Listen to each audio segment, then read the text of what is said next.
Welcome back to the Long Box. This week we have Moon Knight issue 1, published by Marvel Comics Group, November of 1980, written by Doug Mensch and penciled by Bill Sienkiewicz. Cover shows Moon Knight in a dramatic pose above 3 men and a woman. The men look similar but wear different outfits. Who are these men? Who's the woman? What's with the open shirt and grenade combo situation? Spoiler alert, since this is more of a staged poster shot, this doesn't actually occur in the issue.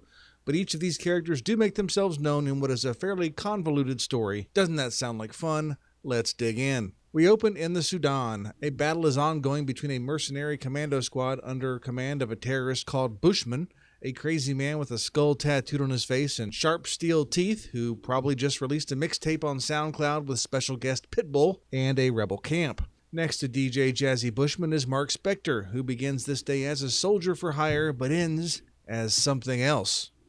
Moon Knight, that's the something else. Spoilers, sorry. Bushman is giving Spector a hard time about not being as excited about killing random people as he is. Spector says he's not a butcher, he's a professional soldier. Or maybe he's just hot. Bushman continues to berate Spector for not being a ruthless terrorist organization determined to rule the world. And Spector does a dance move and throws his gun. Then a chopper appears and Spector suspects it's Frenchie, the racist stereotype friend who helps Spector. They come to the realization that maybe they shouldn't be just randomly killing people with a psychopath in the desert, and start to discuss leaving the situation when Bushman announces that they will be attacking another area that is rumored to contain a pharaoh's tomb, for as the old saying goes, where there's a tomb, there's gold. That is an old saying, right? Or was that just my grandparents? Spector is doubtful about the idea that there's a tomb and doesn't think he should risk his life on a chance. Bushman thinks gold is always worth it and walks away. Then Spector announces way too loudly that they're getting out tonight. Later that night, as the commandos raid, a woman and her father watch from a window. The man knows that it's Bushman and deduces that he's there because of the discovery they had made. So to keep Bushman from knowing that they have artifacts like this rare gold jeweled dagger, he's going to attack him with the rare gold jeweled dagger. Excellent plan. She begs him to stop, but this old man archaeologist feels the psychotic killer commando has no chance against him. The old man goes for an attack, but Spector sees what's happening and warns Bushman, who grabs him and, as a lesson to the others, either bites through the man's neck with his steel teeth or passionately kisses him. There's really no way to know which. Spector holds the old man as he tells him about his daughter for some reason before he dies. Bushman sees the dagger, which makes him realize there was a tomb. Spector takes off to where the old man said his daughter was, possibly to protect her or save her, or to destroy her door and scare the shit out of her. Confused, she accuses him of killing her father, and he's like, yeah, I did it, and I'll kill you too. Why not? Nothing else I'm doing is making any sense. She tells him to die, which is fair, and he tells her to go, as Bushman shows up, but forgives Spector for letting the girl go. So thanks to her father, he's dead, and they are going to melt down and destroy the artifacts. Frenchie shows up, and Spector says they have to leave now to pick up a girl in the desert, which Frenchie probably thinks, oh no, not again.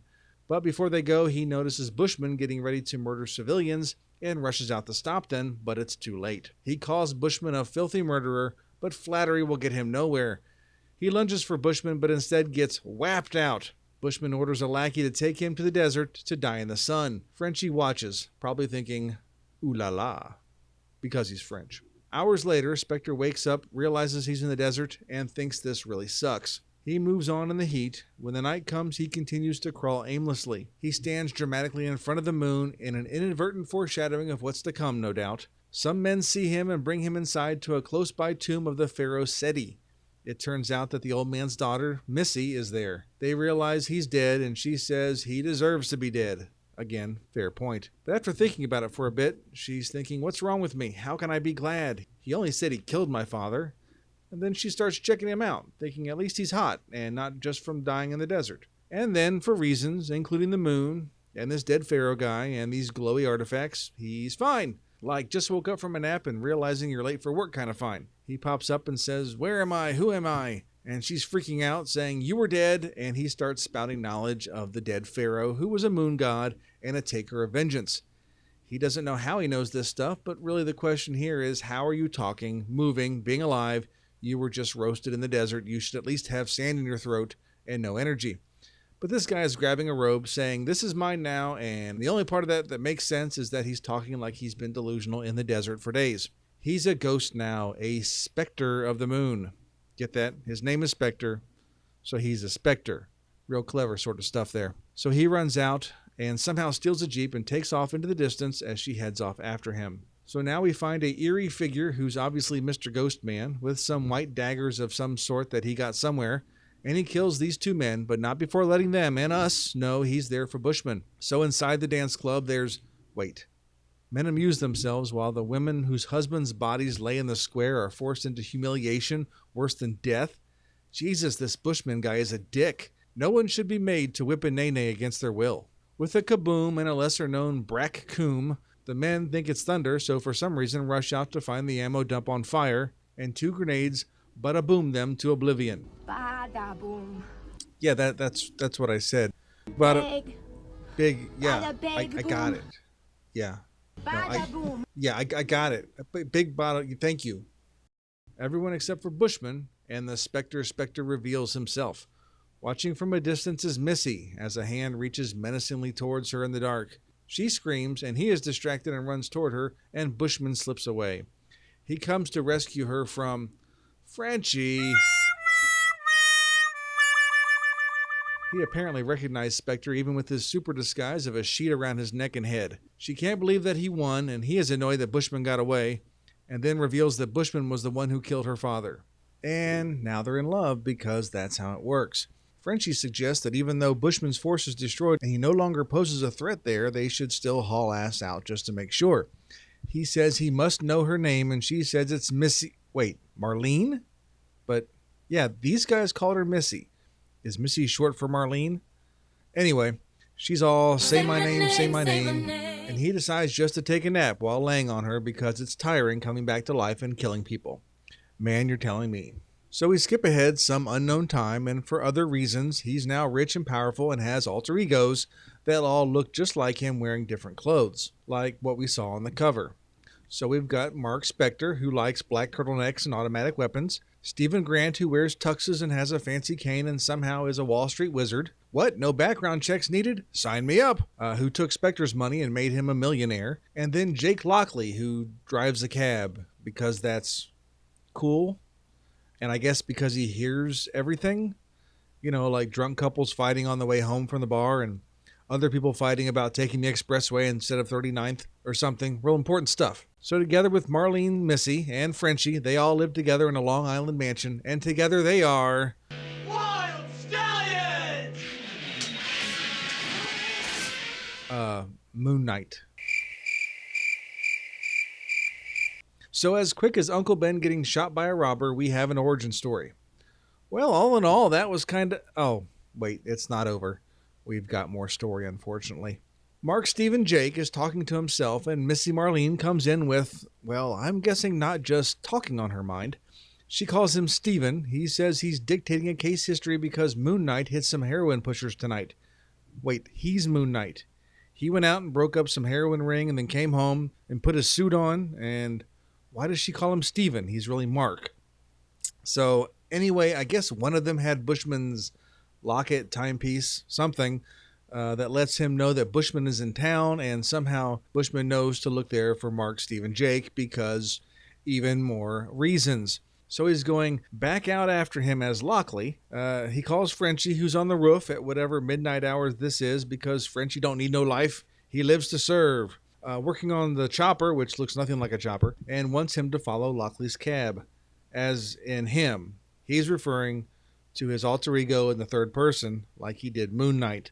And now he's changing his clothes again, leaving Missy Marlene to wait and being a jerk about it, because he doesn't care what her feelings are about things. So she flashes back to a time when her father ran out to attack Bushman and says, "So no matter what my feelings are, Stephen Mark Cabby?" And he says, "You heard me, lady," because he's a cabbie now and doesn't know who she is, I guess. And she's like, "Yeah, and I've heard it before." Wow, this is a contender for a top toxic relationship for sure. This guy's a dick, a misogynist, and apparently has some split personality stuff going on. The butler, who is obviously just tired of dealing with this guy playing dress up, asks if he should expect Grant, or whoever he wants to be, home for dinner, and gets the reply that Grant is checked out for the night, but Jakey McCabbyman has a hot date. So he takes off, Frenchie is flying above, and out the window Missy Marlene watches. It's going to be hard, Stephen Mark Jake Moon Knight, whoever you are. Yeah, lady, I'm feeling you. This is very, very hard. And you've been in this thing for what I'm assuming years? The last time an overbearing man told her to stay and went out foolishly, her dad was killed, and she couldn't bear to lose him, too. All four of him. And I'm guessing there's probably one or two more thrown in for good measure. So into a diner comes Jake the cabbie, throwing out hellos and howdies because he's well known in this hat and jacket as a cabbie, and he's not those other guys who wear other clothes. So he asks local eccentric Crawley about the Bushman necklace, and I'm not even going to recap this because it's just too ridiculous and pretentious. Who is this guy? Who are any of these characters? You know when you have AI write songs or stories based on other actual songs or stories and it comes off as if someone hit their head against the wall too many times? That's what I'm feeling here. So this Crawley guy who hangs out in a diner for no reason knows about Bushman and knows where he is, which you would think Mark Cabby Wall Street would have just asked him before. So we find out he's in a nightclub near Harlem and he rushes outside to do his best Michael Jackson impression while he changes clothes yet again.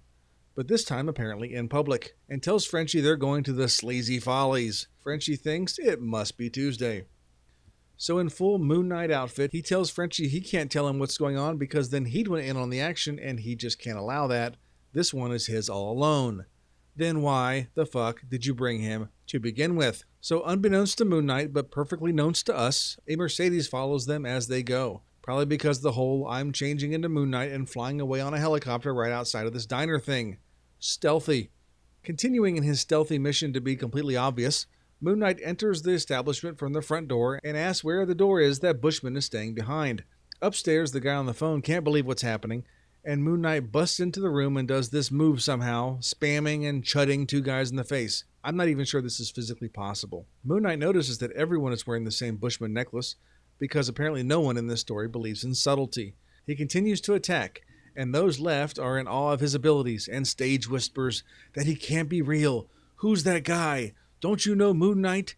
He killed 100 bad guys with swords. He calls out Bushman and a secret panel opens and Moon Knight enters because sure. He flips, jumps, and slides in, but there's no one there. Then he sees the golden dagger from all those years ago. A memento, a voice calls out. Moon Knight spins to a second secret door because Jesus Christ, why not? And finds Bushman whining about being beaten by Moon Knight previously. Outside, the mysterious Mercedes comes to a stop in front of people waiting in line for girls. Oh wait, I guess that's maybe for Empire. Missy Marlene rushes inside the jiggle joint to find the Moon Spectre Cabby Man. Moon Knight refuses to move as he's going to finally finish Bushman. Bushman stutters as he points the gun at Moon Knight and is suddenly distracted because Marlene Missy says, "Oh!" in shock of seeing her father's killer again. Bushman fires, but Moon Knight dodges away, but he shoots Marlene Missy, who says, "Ooh!" now. Moon Knight gets real hardcore and calls Bushman a stinking son of a pig. That's gotta sting. It does sting harder than the punch. Moon Knight misses, and Bushman hits him in return, knocking him down. Bushman prepares to bite Moon Knight's throat out, but instead bites his truncheon. I'm not sure how that happened, but let's just get through this mess. So Moon Knight finally loses his shit and begins to pummel Bushman with a wham and a frack and a walk. She stops him before he continues to kill Bushman, realizing she's okay. He says, "But he killed your father." And she says, "Yes, it was my father, not yours." Then takes out a shotgun and shoots Bushman in the face. Oh wait, she just keeps talking. That's disappointing. She says that at the time she thought he was a man just as bad as Bushman. But even if he hadn't killed that man and given birth to the man he's become, and the other man he's become, and the other one too, and the one that he only becomes sometimes in the big furry outfit with the hole for his... Anyway, you're not like him. You never were. So sirens are heard and they realize they need to leave. He tells Frenchie to come to the roof and pick them up, and he leaves behind one of his crescent-shaped projectiles as a calling card. So they have a little back and forth about how he went a little crazy, and she went a little crazy, and everyone is a little crazy, especially him because he has multiple personalities. But if it wasn't for Bushman, there'd be no Moon Knight. And they've worked so hard to shape Moon Knight into something better, at least during the times he lets her out of the house, because he's abusive. She says Moon Knight is now a legend, and behind that legend is a good and powerful man. No matter how many roles he plays, he must never abuse that power and must never forget who that man really is. A slightly psychotic, definitely emotionally unstable, and possibly schizophrenic man who's also a bit of a dick most times. So there we are with Moon Knight #1, which was, I have to say, an exhausting and uneven read. I know it got better, but man, that was rough. That was how it all began, and what happens next, well, that is another issue. Please don't forget to like and subscribe. Please check out the channel for our other read-throughs and smash whatever buttons you deem necessary. Thanks for stopping by and seeing what's in the long box.